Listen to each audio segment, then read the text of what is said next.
1982 সালে আটলান্টিক মহাসাগরে ব্রান্ড নামে একজন ব্যক্তি ভ্রমণে বের হয়ে বিশাল বড় একটি ঝড়ের কবলে পড়েছিল। ব্রান্ড সেখানে একা ছিল না, তার সাথে তার বন্ধুরাও ছিল। ঝড় থেমে গেলেও বিপদ তাদের পিছু ছাড়ছিল না, কারণ সেই সমুদ্রে ছিল ভয়ঙ্কর হাঙর। তো তারা প্রায় 7 দিন পর্যন্ত এই সাগরের মাঝখানে আটকে ছিল। শেষ পর্যন্ত ব্রান্ড সেখান থেকে ফিরে আসতে পারলেও তার বন্ধুরা সেখানেই মারা যায়। এই ঘটনাটি ছিল সম্পূর্ণ একটি বাস্তব ঘটনা। তো বন্ধুরা, আজকে আমরা যে মুভিটি এক্সপ্লেন করতে যাচ্ছি সেই মুভিটি এই বাস্তব ঘটনার উপর ভিত্তি করে তৈরি করা হয়েছে। মুভিটির নাম হলো ক্যাপসাইজড ব্লাড ইন দ্য ওয়াটার। মুভির শুরুতে আমরা জন নামে একজন ব্যক্তিকে দেখতে পাই, যে কিনা তার গার্লফ্রেন্ড সহ আরো 2 জন বন্ধুকে সাথে নিয়ে সমুদ্র ভ্রমণের প্রস্তুতি নিচ্ছিল। তো কিছুক্ষণের মধ্যে ব্রাড নামে একজন ব্যক্তি আসে আর জনকে বলে তাকেও সাথে নেওয়ার জন্য। জনের সাথে ব্রাডের আগেই ফোনে কথা হয়েছিল। তো যাই হোক, তারপর তারা 5 জন চার্লেস্টন থেকে ফ্লোরিডার উদ্দেশ্যে যাত্রা শুরু করে। তারপর রাতের বেলা খাওয়ার সময় মার্ক নামে একজন ছেলে জনকে বলে বিউফোর্ট বন্দর থেকে তার গার্লফ্রেন্ড লিলিকে সাথে নেওয়ার জন্য। আসলে বিউফোর্ট বন্দরটি তাদের কাছাকাছি ছিল, কিন্তু জন মার্ককে সাফ জানিয়ে দেয় তাদের কাছে শুধুমাত্র 5 জন মানুষের খাবার আছে, সুতরাং এর বেশি মানুষ বোটে উঠানো যাবে না। মার্ক খুবই জোরাজুরি করলে অন্যরা হাসতে থাকে, এটা বলে যে মার্ক গার্লফ্রেন্ড ছাড়া থাকতে পারে না। যাই হোক, অনেক জোরাজুরির পরেও জন রাজি হয়নি, তাই মার্ক রাগ করে সেখান থেকে চলে যায়। পরের সিনে আমরা দেখতে পাই জন ব্রাডকে দায়িত্ব দিয়েছে বোটের উপর থেকে সমুদ্রের পরিস্থিতি পর্যবেক্ষণ করার জন্য। ব্রাড বোটের উপরে এসে দেখতে পায় সমুদ্রে খুব জোরে বাতাস বইছে। ব্রাড নতুন হওয়ায় সে বাতাসের গতিবেগ বুঝতে পারে না, কিন্তু বোটের উপর যে উইন্ড মিটার ছিল সেটা দ্রুত এক পাশ থেকে অন্য পাশে নড়াচড়া করছিল। দৃশ্য পরিবর্তন হয়। তারপর আমরা চার্লেস্টন সেক্টরে একটি কোস্ট গার্ড অফিস দেখতে পাই। এখানে রিবেরা নামে একজন মহিলা তার অফিসারকে একটি রিপোর্ট দেখায়। সেই রিপোর্টটি দেখে অফিসারটি বুঝতে পারে তাদের বন্দরের দিকে একটি বড়সড় ঝড় আসার সম্ভাবনা রয়েছে। তাই কোস্ট গার্ড অফিসার রিবেরাকে বলে আরো কিছুক্ষণ সমুদ্রের অবস্থা পর্যবেক্ষণ করে তাকে একটি ফাইনাল রিপোর্ট দেওয়ার জন্য। তারপর আমরা জনকে দেখতে পাই যে কিনা বোটের উপরে আসে এবং সমুদ্রের উপরে বাতাসের গতিবিধি দেখে বুঝতে পারে ঝড় আসার সম্ভাবনা রয়েছে। তাই সে দ্রুত নিচে গিয়ে মার্ককে বলে রেডিওতে যদি কোনো বিপদ সংকেত শুনতে পায় তাহলে সেটা যেন দ্রুত জনকে জানায়। এটা বলে জন অন্যদেরকে সাথে নিয়ে উপরে উঠে আসে আর নিচে মার্ক রেডিওর কাছে বসে থাকে। তারপর আমরা সেই কোস্ট গার্ড অফিসারকে দেখতে পাই যার কাছে রিবেরা একটি ফাইনাল রিপোর্ট নিয়ে এসেছে। রিপোর্টটি দেখে অফিসারটি বুঝতে পারে সমুদ্রের উপরে উচ্চ বায়ুমণ্ডলীয় চাপের কারণে বিশাল বড় 2টি ঝড় তাদের দিকে ধেয়ে আসছে। তাই কোস্টগার্ড সাথে সাথে বিপদ সংকেত জারি করে দেয়। মার্ক অতিরিক্ত মদ্যপানের কারণে সে ঘুমিয়ে পড়েছিল, তাই সে বিপদ সংকেত শুনতে পায়নি, যার ফলে জন এই ঝড় সম্পর্কে কিছু জানতে পারেনি। তারা প্রবল জোরো হাওয়া এবং সমুদ্রের উত্তাল পরিস্থিতি দেখে বুঝতে পারছিল না তারা কি করবে, কারণ জোরো হাওয়া এবং সমুদ্রের উত্তাল ঢেউ তাদের নৌকাটি যে কোনো সময় ডুবিয়ে দিতে পারে। জন এবং অন্যরা সবাই সৃষ্টিকর্তার কাছে প্রার্থনা করতে থাকে যেন তারা এই বিপদ থেকে রক্ষা পায়। কিন্তু হঠাৎ একটি বিশাল ঢেউ এসে তাদের বোটে আছড়ে পড়ে আর সাথে সাথে বোটের নিচের অংশে ফাটল ধরে। তীব্র ঢেউয়ের ধাক্কায় মার্কের ঘুম ভাঙে। সে রেডিওতে বিপদ সংকেত দেখতে পায় আর দ্রুত এসে জনকে জানায়। জন সংবাদটি জানার সাথে সাথে দ্রুত কেবিনে এসে কোস্টগার্ডকে কল দিয়ে সাহায্য চায়, কিন্তু ঝড়ের কারণে সিগন্যাল দুর্বল হয়ে যাওয়ায় কথাগুলো স্পষ্ট শোনা যাচ্ছিল না। এর মধ্যে জনের গার্লফ্রেন্ড ম্যাক চলে আসে আর সে জনকে জানায় ঢেউয়ের কারণে কোনোভাবেই বোটকে কন্ট্রোল করা যাচ্ছে না, যে কোনো সময় বোট তলিয়ে যেতে পারে। ম্যাক জনকে এসব কথা বলার সময় হঠাৎ করে একটি স্টিলের সাথে আঘাত লেগে মেকের পা কেটে যায়। ম্যাক ব্যথায় কাতরাতে থাকলে জন রেডিওটা মার্কের কাছে দিয়ে মেকের কাটা অংশে প্রাথমিক চিকিৎসা দিতে থাকে।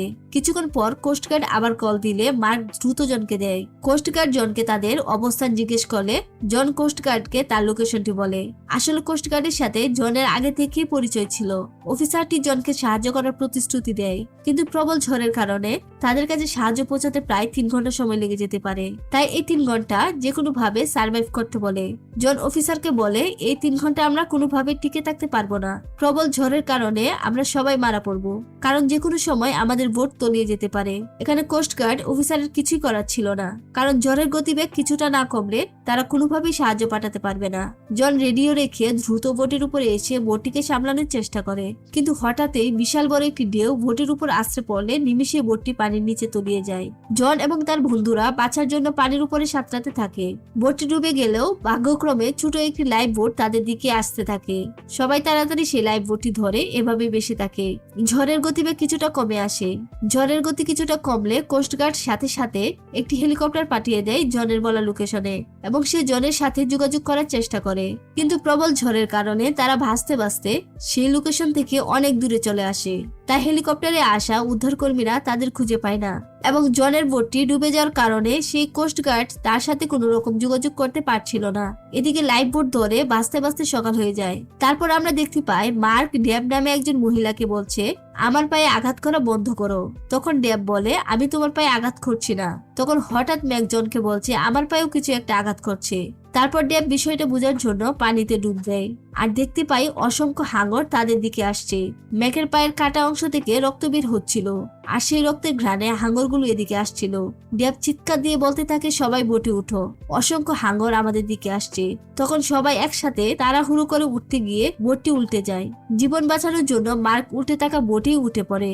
তখন সবাই তাকে জোর করে বোট থেকে নামায়। তারপর সবাই মিলে অনেক কষ্ট করে বোটটিকে সোজা করে আর এক এক করে সবাই বোটে উঠে। অল্পের জন্য তারা হাঙরের হাত থেকে বেঁচে যায়, কিন্তু হাঙরগুলো ছিল খুবই হিংস্র। সেগুলো বোটের গায়ে জোরে জোরে আঘাত করতে থাকে, যার ফলে জন সহ বাকি সবাই খুবই রিস্কের মধ্যে ছিল। কখন বোটটি আবার উল্টে যায়। তারপর হঠাৎ একটি হাঙর খুব জোরে আঘাত করায় জন বোট থেকে ছিটকে পানিতে পড়ে যায়। জন প্রাণপণ চেষ্টা করছিল বোটে উঠার এবং শেষ পর্যন্ত সে উঠতে সক্ষম হয়। তারপর জন সবাইকে চুপ থাকতে বলে, কারণ শব্দ করলে হাঙর আরো বেশি আক্রমণ করবে। তারপর জনের কথা মতো সবাই চুপ হয়ে যায় আর তখন হাঙরগুলো আপাতত চলে গিয়েছিল। তারপর আমরা সেই উদ্ধার কর্মীদের দেখতে পাই, যারা কিনা আবার এসেছে জনদের খোঁজার জন্য, কিন্তু সেই আগের লোকেশনে এসে তাদের খুঁজে পায়নি, কারণ তারা ভাসতে ভাসতে সেই লোকেশন থেকে অনেকটাই দূরে চলে এসেছিল। তাই উদ্ধার কর্মীরা আবার ফিরে যায়। সমুদ্রে ভাসতে ভাসতে প্রায় 30 ঘন্টা পার হয়ে গেছে। এখন পর্যন্ত তারা কোনো খাবার খায়নি। তাদের কাছে কোনো রকম খাবার ছিল না, এমনকি এক বোতল পানিও ছিল না। সমুদ্রের লবণাক্ত পানিও তারা খেতে পারবে না। এরকম অবস্থায় সবাই অনেক বেশি ভেঙে পড়েছিল, কারণ তারা বেঁচে ফিরতে পারবে কিনা তার কোনো নিশ্চয়তা ছিল না। সময় যতই বাড়ছিল জন এবং অন্যরা ততই দুর্বল হয়ে পড়ছিল। এদিকে মেকের পায়ে যে ক্ষতস্থান ছিল সেখানে সমুদ্রের লবণাক্ত পানি লাগার কারণে ইনফেকশন হয়ে গিয়েছিল। ইনফেকশন যেন পুরো শরীরে ছড়িয়ে পড়তে না পারে সেজন্য জন মেকের পায়ে একটি বেল্ট বেঁধে দিতে চেয়েছিল, কিন্তু বেল্ট বাঁধার সময় ম্যাক যন্ত্রণায় চিৎকার দিয়ে ওঠে আর সেজন্য হাঙরগুলো আবার তাদের বোটের কাছে চলে আসে আর একের পর এক আঘাত করতে থাকে। মার্ক তখন জনকে থামানোর চেষ্টা করে যেন মেকের পায়ে বেল্ট না বাঁধে, কারণ বেল্ট বাঁধার কারণে ম্যাক জোরে জোরে চিৎকার করছে আর সেই শব্দ শুনে হাঙর চলে আসছিল। শেষ পর্যন্ত মার্ক জনের হাত থেকে জোর করে বেল্টটি নিয়ে নেয় আর সেটা পানিতে ফেলে দেয়। জন রেগে গিয়ে মার্কে পানির মধ্যে চেপে ধরে। শেষ পর্যন্ত ব্রাড এসে মার্ককে বাঁচিয়ে নেয়। মার্ক চিৎকার দিয়ে বলতে থাকে, একজনের জন্য আমাদের সবার জীবন বিপদে ফেলতে পারি না, কিন্তু জনের কাছে সবার জীবনের থেকে মেকের জীবন বেশি ইম্পর্টেন্ট ছিল। যাই হোক, দিন শেষে রাত নেমে আসে। সবাই ঘুমিয়ে পড়লেও জন ঘুমায় না। জন কিছুতেই ঘুমাতে পারছিল না, কারণ তার মনের মধ্যে শুধু একটাই চিন্তা ছিল, এখান থেকে কি তারা বেঁচে ফিরতে পারবে। শেষ রাতের দিকে জন ঘুমিয়ে পড়েছিল এবং সকালে ঘুম থেকে উঠে দেখতে পায় সামনে একটি দ্বীপ। দ্বীপ দেখে জন খুশিতে আত্মহারা হয়ে যায় এবং সাথে সাথে সে সমুদ্রে ঝাঁপ দেয় আর দ্বীপের দিকে সাঁতরাতে থাকে। কিন্তু কিছু দূর যাওয়ার পর দেখতে পায় সেখানে আসলে কোনো দ্বীপ ছিল না, পুরোটাই ছিল তার হ্যালুসিনেশন। আসলে দীর্ঘদিন এভাবে না খেয়ে থাকলে, এরপর সারা রাত সজাগ থাকলে ব্রেন অটোমেটিক কাজ করা বন্ধ করে দিবে, এটাই স্বাভাবিক। তাই জনের ক্ষেত্রে ঠিক এটাই হয়েছে। তার ব্রেন কাজ করছিল না, তাই সে চোখের সামনে দ্বীপ দেখেছিল, কিন্তু কিছু দূর যাওয়ার পর বুঝতে পারে আসলে সেখানে কোনো দ্বীপ ছিল না। ওইদিকে বোটে থাকা অন্য সবাই সজাগ হয়ে জনকে দেখতে পায় বোট থেকে অনেকটা দূরে চলে গিয়েছে। তারপর সবাই পাগলের মতো জনকে ডাকতে থাকে আর জনও প্রাণপণ চেষ্টা করছিল বোটের দিকে আসার। জন বোটের প্রায় কাছাকাছি চলেই এসেছিল, কিন্তু দুর্ভাগ্যবশত বোটে ওঠার আগে একটি হাঙর এসে জনকে টান দিয়ে পানির নিচে নিয়ে যায় আর জন সেখানেই মারা যায়। জনকে হারিয়ে সবাই খুবই ভেঙে পড়ে, কারণ তাদের মধ্যে জনই ছিল সমুদ্র সম্পর্কে সবচেয়ে পারদর্শী।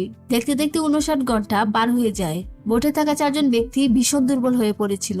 এর মধ্যে মার্ক পাগলের মতো আচরণ করতে থাকে। মার্ক সমুদ্রে পানি পান করতে থাকে। ব্রাড তাকে বারণ করলেও সে শোনে না। ব্রাড তাকে আটকানোর চেষ্টা করলেও তাকে থামানো যায় না। শেষ পর্যন্ত ব্রাড হাল ছেড়ে দেয়। তখন মার্ক পানি পান করে সেখানেই শুয়ে পড়ে। এই দিন রাতের বেলা মার্ক ঘুমাতে পারেনি। সারা রাত শুধু পাগলের মতো চিৎকার করছিল। যাই হোক, 81 ঘন্টা পার হয়ে যায়। মার্কের আচরণ দেখে বোঝা যাচ্ছে সে পুরো পাগল হয়ে গিয়েছে এবং সে চোখের সামনে বিভিন্ন রকম অদ্ভুত কিছু দেখছিল। ব্রাড অনেক কষ্টে তাকে কন্ট্রোলে নিয়ে আসে। মার্ক তার মাথাটা বাহিরে রেখে বোটের মাথায় শুয়েছিল আর তখন হঠাৎ করে একটি হাঙর এসে তাকে টান দিয়ে পানির নিচে নিয়ে যায় আর মার্ক সেখানেই মারা যায়। 109 ঘন্টা পার হয়ে যায়। হঠাৎ একদিন সকালে ঘুম থেকে উঠে ব্রাড দেখতে পায় ম্যাকের পায়ের ইনফেকশনটা পুরো শরীরে ছড়িয়ে পড়ার কারণে ম্যাক সেখানেই মারা গিয়েছে। তারপর ব্রাড এবং ডেব ম্যাকের লাশটা সমুদ্রে ভাসিয়ে দেয়।